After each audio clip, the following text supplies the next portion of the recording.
Bem-vindos ao Grupo Marcos, estamos no programa Nova Geração 212, Sonho, Saber, a Época da Morte. Vamos começar com um poema, intitulado A São Pedro de Piracicaba, uma cidade, do poeta Gustavo Teixeira.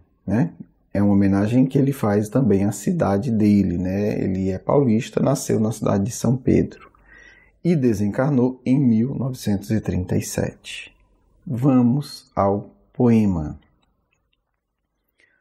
Último instante, derradeira imagem, nas procissões da sombra em longas filas, era a morte, cerrando-me as pupilas, no doloroso termo da romagem. Graças a Deus, a crença era meu pajem, e buscando-lhe, ansioso, as mãos tranquilas, chorei de gratidão ao pressenti-las, conduzindo-me à luz doutra romagem. Ó terra de São Pedro, que amo tanto, com que angústias te vi banhada em pranto, nos supremos e tristes estertores.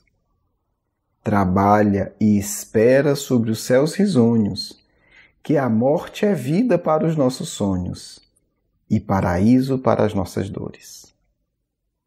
Bonito, né? Eu achei bem legal, leve e muito informativo, Uma escrita muito interessante. Vamos voltar a ele já. Vamos aqui para a questão 411, parte 2, capítulo 8 de O Livro dos Espíritos. Olha a pergunta que Kardec faz aos espíritos. O espírito encarnado, nos momentos em que está desprendido da matéria e age como espírito, sabe a época da sua morte? Pergunta é essa. Você está dormindo, está bem desprendido do corpo, no plano espiritual. Naquele momento você sabe que está encarnado, obviamente, porque aí tem um cordãozinho ligando ao corpo. E aí você... Naquele momento o espírito sabe quando vai desencarnar? Resposta. Frequentemente. Ele a pressente. Então ele tem uma noção. Algumas vezes tem consciência bem nítida. E é o que no estado de vigília lhe dá a intuição. Daí resulta que certas pessoas preveem, por vezes, sua morte com grande exatidão. Então, o que é que eles estão dizendo? O mais comum é que se tem uma intuição, uma noção. Mas, algumas vezes, a pessoa sabe exatamente. Eu vou desencarnar daqui a 3 meses, daqui a 30 anos, daqui a 45 anos. É um tema muito interessante, porque ele vai tocar numa outra questão que não está tão direta aqui citada. A nossa compreensão do que é a encarnação, a nossa compreensão real do que é a morte. A pergunta que se pode fazer é, mas por que é que todo mundo não sabe? Por que é que eu não sei? Por que é que você não sabe? Por que é que a maioria das... Eu acho até que eu sei, mas enfim. Por que é que a maioria das pessoas não sabe? Porque aí há o aspecto da educação emocional. Porque mesmo nós espíritas, a gente já tem, no geral, alguma teoria, mas a gente não tem amadurecimento emocional. Muita coisa que a gente não sabe, não é porque a lei de Deus proíbe, é porque a nossa imaturidade tornaria esse saber fonte de perturbação. Então, a misericórdia divina nos permite, não é Deus que bloqueia não, nos permite a nós mesmos bloquearmos a informação. Então a gente não lembra de vida passada, não é porque é proibido. É porque a gente não dá conta, ou a gente dá conta, mas acha que não dá. Então, a psicanálise estuda isso muito bem, mas, enfim, todo mundo na área da psicanálise, da psicologia sabe disso. A nossa memória atual é seletiva. Existem coisas da infância que a gente não lembra porque a gente tem medo de lembrar. A lógica é a mesma. Muitas vezes a gente não lembra do passado porque tem medo de lembrar. E muitas vezes a informação que nós temos no estado espiritual não chega ao nosso estado aqui encarnado porque a gente tem medo de lembrar. Não é só isso, mas esse é um fator muito importante. Quando se trata da morte, o fator medo, obviamente, predomina. Porque a gente fala, mas se alguém, na hora que a gente recebe um diagnóstico, uma previsão clara de morte, a gente se perturba. Porque a gente ainda não tem uma visão espiritual madura. Né? A gente ainda vê gente dizendo assim, a gente vai, se eu souber que eu vou morrer, eu não trabalho mais. Se eu souber que eu vou morrer, eu não estudo mais. Se eu souber que eu vou morrer, eu não vou investir nessa relação. Ok, mas isso evidencia uma incompreensão muito limitada, porque você não está fazendo faculdade, trabalhando e tendo relações saudáveis para construir nada nesse mundo, no curto prazo. O sentido da sua faculdade, o sentido do seu trabalho, o sentido do seu estudo do ensino médio, o sentido do seu curso profissionalizante, o sentido do seu lazer saudável e de relações saudáveis é para você desenvolver a sua capacidade espiritual. É para você aprender a amadurecer emocionalmente, ter uma relação onde haja uma troca emocional saudável. O sentido é muito mais profundo e muito mais longo. Então é preciso entender isso. Ok, o seu emprego aqui é fundamental para você se manter. Ótimo, o meu também é. Mas eu não posso trabalhar só por isso. Existem poderes espirituais que o seu emprego e o meu desenvolvem em nós. Então, só com uma visão mais ampla, a gente começa a entender isso e começa a se preparar para lidar com a questão do nosso desencarne. Porque a gente hoje não consegue nem aceitar a ideia que vai desencarnar. Assim, é de uma infantilidade assustadora. Você vê pessoas intelectuais, pessoas que leram muito, que teoricamente deveriam saber muito, que não conseguem sequer teorizar sobre a própria morte. Então, assim, é de um infantilismo, é de uma negação infantil assustadora. Não, isso não vai acontecer. Na prática, a pessoa diz, vamos mudar de assunto. A gente vê espíritas em velórios, saindo de velório, que nem nessa circunstância quer comentar sobre a sua morte. Vamos mudar de assunto.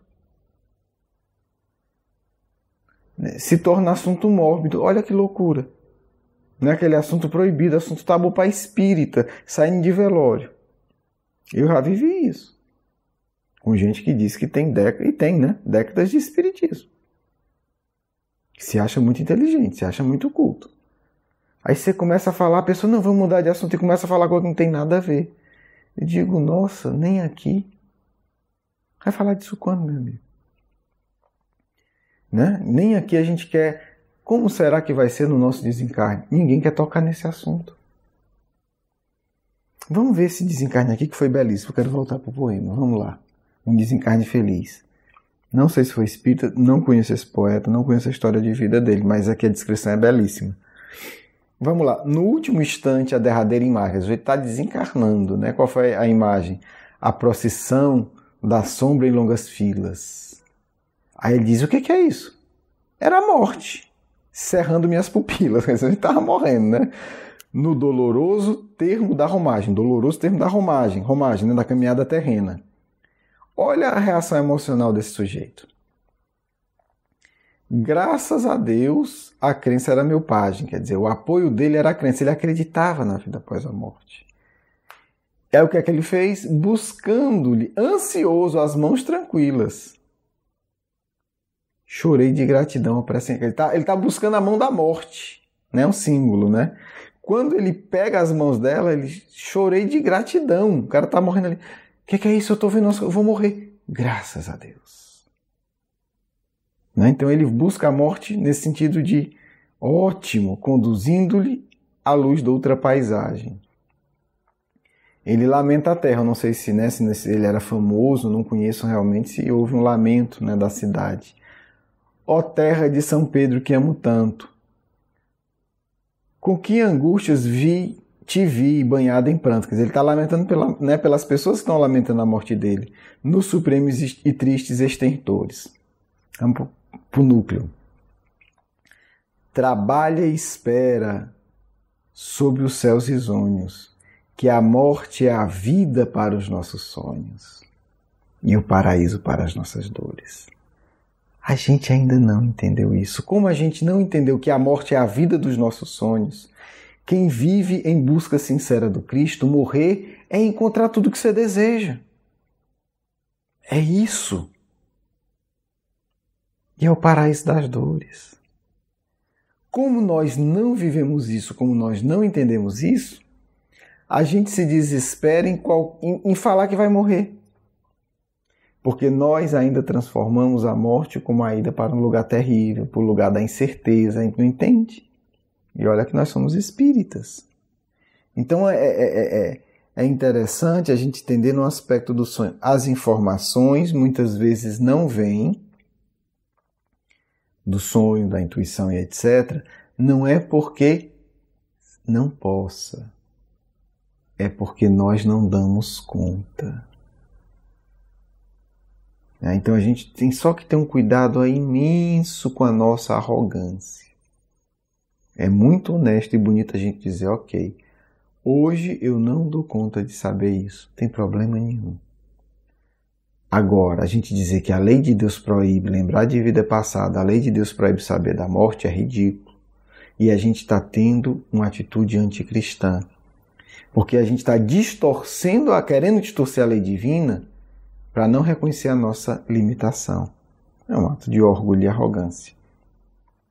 Basta dizer, que em 1918 teve uma gripe que matou muita gente. Ficou conhecida como gripe espanhola. Enfim. E Sacramento teve muita gente doente e Eurípides curou muita gente. E veio um aluno do Eurípides doente. Obviamente, aluno do Eurípides. Perguntou, eu vou morrer? Simples assim, porque o Eurípides falava assim. Não tinha conversa. Era aluno, sabia com quem estava falando, e o Eurípides passou um remédio e o aluno perguntou. Eurípides, não sei como chamar, professor Eurípides, mestre, eu não sei. Eu vou morrer? E ele disse, não, meu filho, dessa você escapa. Quem vai dessa sou eu. 2 dias depois ele morreu. Simples assim. Não, você não vai morrer não. Essa gripe vai... Quem vai com essa gripe sou eu. Quer dizer, informação clara, lúcida, objetiva. E aí você vê a coragem desse jovem, adolescente, aluno de Eurípides, de perguntar também. Perguntar. Porque sabia que Eurípides ia falar. Eurípides, professor, eu estou aqui doente, chegou a minha hora, eu tenho que me preparar para partir? Não, você não vai não, quem vai sou eu. Olha que interessante. Então, é entender que, não estou dizendo que a gente tem que saber, não estou obrigando a saber, mas vamos ter humildade de se perguntar, eu consigo lidar com essa informação aqui no estado de vigília? Só o fato da gente reconhecer que poderia, mas que ainda não tem condição, pode ter certeza, é um imenso passo para o nosso amadurecimento espiritual. Do que a gente fingir que é um grande doutor de espiritismo, que é um grande conhecedor e tal, e ficar até distorcendo o trabalho do Cristo com Kardec para esconder a nossa limitação. Não façamos isso. É o caminho das trevas. Porque foi isso que nós fizemos ao longo de séculos. Toda a história aí da igreja para comprovar isso. Não consigo? Tudo bem. É possível? Está aqui no Livro dos Espíritos, tem milhares de exemplos. Um grande abraço, um grande beijo no coração. Vamos à nossa segunda parte.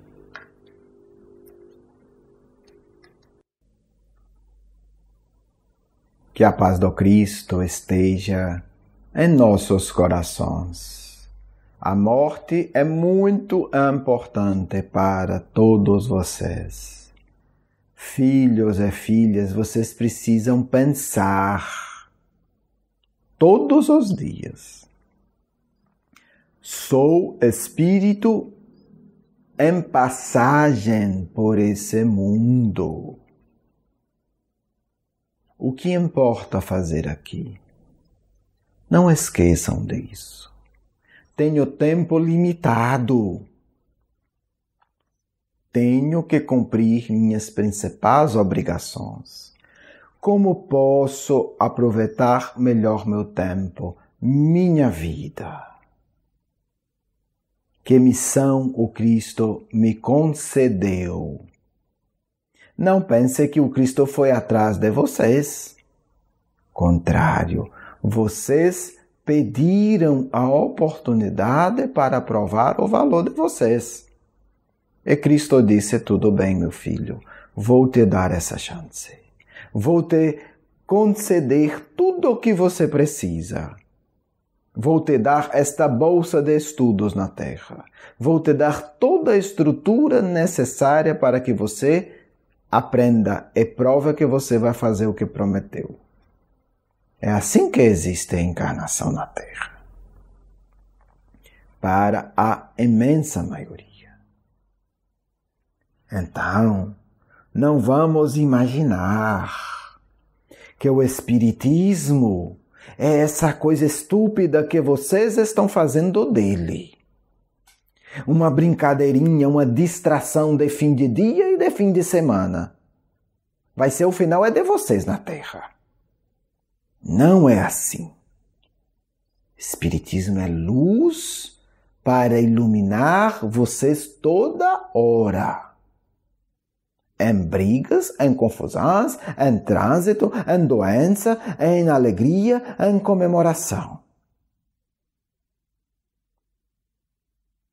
Por isso, vocês precisam mudar cabeça, para abrir cabeça, para que a luz do Cristo entre no coração de vocês. Porque hoje não querem aceitar a luz do Cristo. Precisam, filho, vocês, saber dizer sim à luz do mais alto. Não é distração. Não é teatro de ser bonzinho por 2 horas. Isso não presta. É compromisso eterno. Quem não quer assumir, não vai conseguir receber a luz do Cristo. É filho, sem a luz do Cristo nada presta, nada funciona adequadamente. Não pensem, vou fazer isso e fica tudo bem. É triste, mas vou dizer algo muito duro. Muitos de vocês querem tratar o Cristo como se fosse uma criança. E vocês, os adultos. Vou dar esse brinquedinho aqui, vou dar esse presentinho porque fica satisfeito e pronto. Imagine que estupidez. Imagine como vocês vão ficar tristes quando reconhecerem isso. E estiver muito longe da encarnação. Porque desencarnaram ninguém sabe como será a próxima. Peço que vocês pensem muito. Que compromisso desejo ter. Nesse tempo tão curto, tão estreito que vocês têm na Terra. E se perdem em tamanhas distrações tolas. Já vivi em mundos que são 800 anos a encarnação. Não perdíamos um dia, porque sabíamos que ia acabar logo. Era preciso aproveitar cada instante. E muitos de vocês têm poucas décadas de vida. E ficam ainda, será que eu faço? Será que assumo o compromisso? Ou vou continuar enganando aqui, esperando o tempo passar para um dia talvez fazer algo sério? Não é possível, filhos, que vocês levantem sem orar e sem pensar nisso. Senhor, mais um dia. Talvez seja o último. Claro que um dia terá esse dia. Claro, preparem-se. Preparem-se na fé e no trabalho. Muitos de vocês poderiam ter programação totalmente revelada. Por que não tem? Porque não estão se preparando todos os dias, orando, alimentando consciência. Alimentar a consciência que se é imortal. É que a terra é passagem breve, meus filhos. Não façam outra coisa sem ter essa consciência, senão vocês se perdem e caem em abismos de loucura. Constroem labirintos terríveis para si mesmos. Pensemos da seguinte forma, que é a mais simples, que é a mais clara e que traz luz. Rogando ao Senhor, Senhor, tenho pouco tempo, me ilumina, hoje, para que eu comece a perceber a Tua vontade. Passe o dia sempre se perguntando, Senhor, qual a Tua vontade? Senhor, qual a Tua vontade? Pergunta feita em paz, em tranquilidade, respirando, Senhor, qual a Tua vontade? Faça isso sempre e tudo será revelado, porque a sua mente estará apta a captar essa informação. E o seu anjo da guarda vai ficar muito feliz, porque se você entender a vontade do Senhor, você entende seu planejamento reencarnatório, seu planejamento que precisa ser realizado. E aí vocês conseguirão ser uma dupla, de fato, em sintonia, trabalhando pelo bem. Muita paz do amigo espiritual de sempre. Quero agradecer o seu carinho, a sua atenção e para conhecer mais do nosso curso Educação Espírita, um convite à juventude, do nosso programa Nova Geração e os nossos livros, por favor visite o nosso blog grupomarcos.com.br. Você é muito bem-vindo. Um grande abraço.